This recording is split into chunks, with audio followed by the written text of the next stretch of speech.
بسم اللہ الرحمن الرحیم ان الذین فتنوا المؤمنین والمؤمنات ثم لم يتوبوا فلهم عذاب جہنم ولهم عذاب الحریق۔ مل کے صلوات پڑھ لیں محمد و آل محمد۔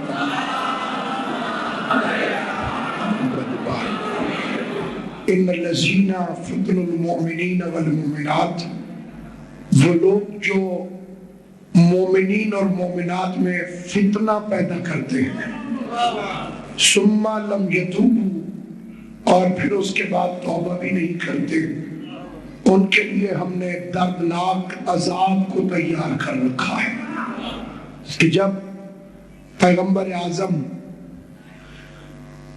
40 برس تک مکے کے شہر میں رہے تو کوئی ان کا دشمن نہیں تھا۔ اپنی امانتیں کافر رسول خدا کے پاس رکھتے تھے، آپ کو صادق مانتے تھے اور امین تسلیم کرتے تھے۔ اس 40 سال میں ایک دن بھی میرے نبی نے قرآن کی کوئی آیت نہ پڑھی، حالانکہ قرآن مذہب اہل بیت کے عقیدے کے مطابق ازل سے رسول خدا کے علم میں تھا، لیکن اگر میرا نبی ان 40 برسوں میں قرآن پڑھتا تو ممکن ہے کہ کوئی یہ سمجھتا کہ یہ قرآن کی پیروی کر رہے ہیں۔ نہیں، میں سمجھا نہیں سکا۔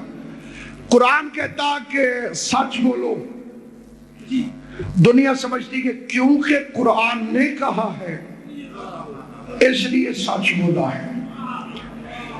اللہ نے پہلے کردار رسول کا پیش کیا، پھر قرآن نازل کیا، تاکہ پتہ چلے یہ قرآن کی پیروی نہیں کرتا، قرآن محمد کی پیروی کرتا۔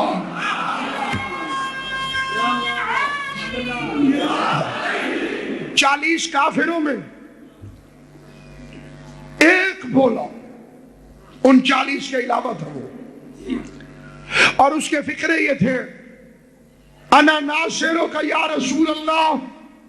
جس نے سب سے پہلے یا رسول اللہ کہا وہ علی ہے، اور جس نے سب سے پہلے یا علی کہا وہ نبی ہے۔ جو یا رسول اللہ کہتا ہے وہ علی کی سنت پہ عمل کرتا ہے، جو یا علی کہتا ہے وہ نبی کی سنت پہ عمل کرتا ہے۔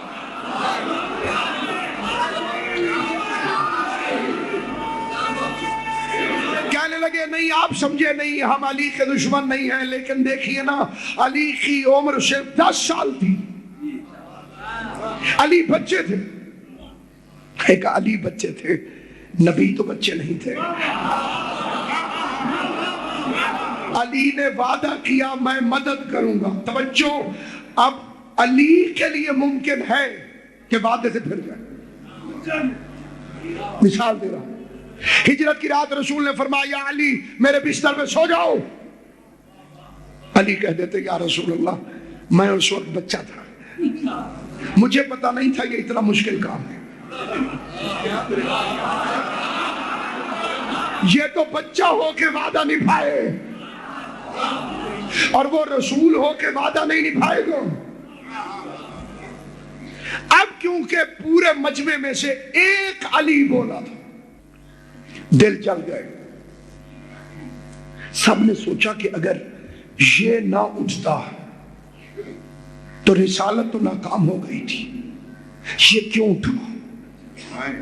یہ علی کی دشمنی کا بیج پڑ گیا۔ پہلی ریزن یہ پیدا ہوئی کہ اگر علی نہ اٹھتا تو رسول کی تقریر آج بھی ناکام ہو جاتی۔ یہ پہلا دن تھا کہ لوگوں کے دلوں میں علی کی دشمنی کا، علی کے بغض کا بیج پیدا ہو گیا، وہ دشمن بن گئے، ہمیں محبت ہو گئی۔ اگر یہ نہ اٹھتا تو رسول کی مدد کرنے والا کون تھا؟ اس ایک نے اٹھ کے رسالت کی لاج رکھنی، اس ایک نے اٹھ کے رسالت کی بات رکھنی۔ اب دونوں صورتیں شروع ہو گئی۔ پہلے بیج پڑتا ہے، ادھر محبت کا بیج پڑ گیا،